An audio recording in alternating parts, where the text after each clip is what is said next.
within NASA? I'm Jack Kay. I'm the Associate Director for Research in the Earth Science Division at NASA headquarters. And how has the United States, and specifically NASA, contributed to climate change research?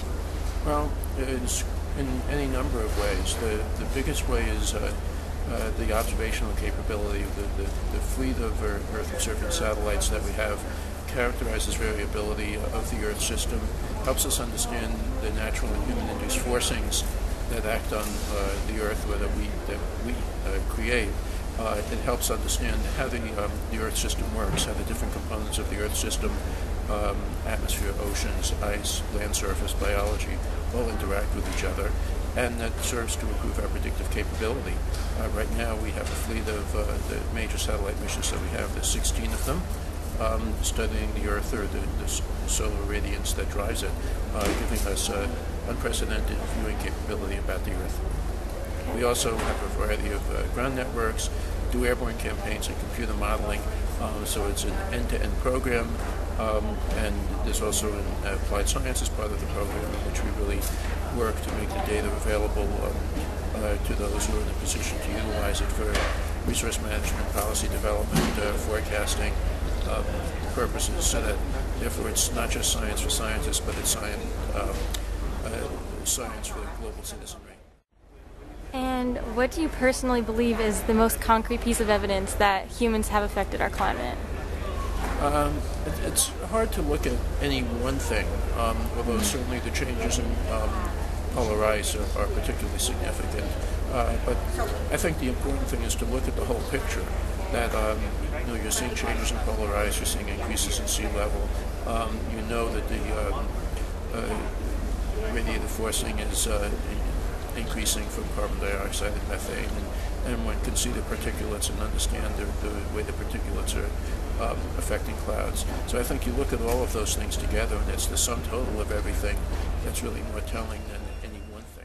Okay. And how does international interaction at this conference benefit climate change research? Well, this is a global field, and it's a global concern for everybody, and the scope of the challenge that we're facing is such that it's bigger than any of us. So we hope it's not bigger than all of us. So it's really important that the scientists of the world work with each other.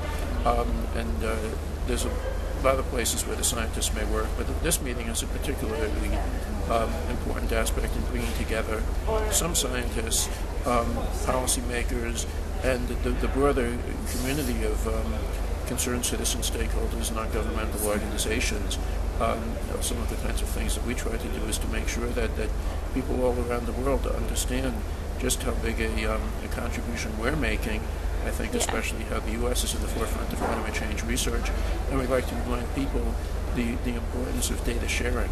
One of the best ways for us to be able to learn about the Earth and figure out better how to deal with the challenges that we have is to have the best available information. And if everyone who obtains data shares the data with others, then we're all in a much better position to work together to get that information that we need to help us look ahead and better think about what our future should be like. If data aren't shared, we lose that opportunities to do that, and the synergy that can come from people cooperating with each other won't be available. Can you name some projects that NASA is working on for the future in this field? Yeah, well, there's a couple of things. Certainly the next satellites that we're looking to launch.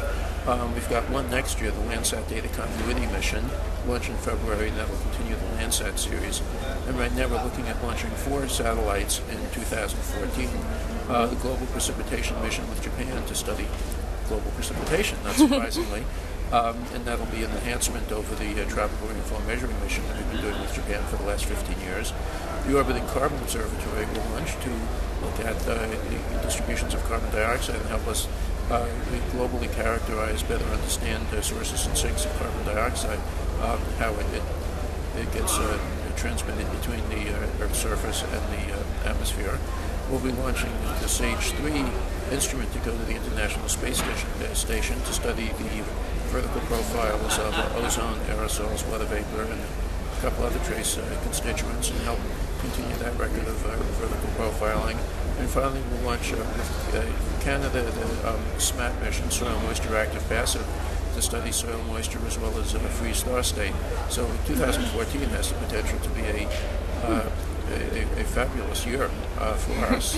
Sounds like it. We also have a bunch of airborne campaigns that we've got going on, studying things related to the climate system, and there's a bunch of them, probably too numerous to list right here. Yeah.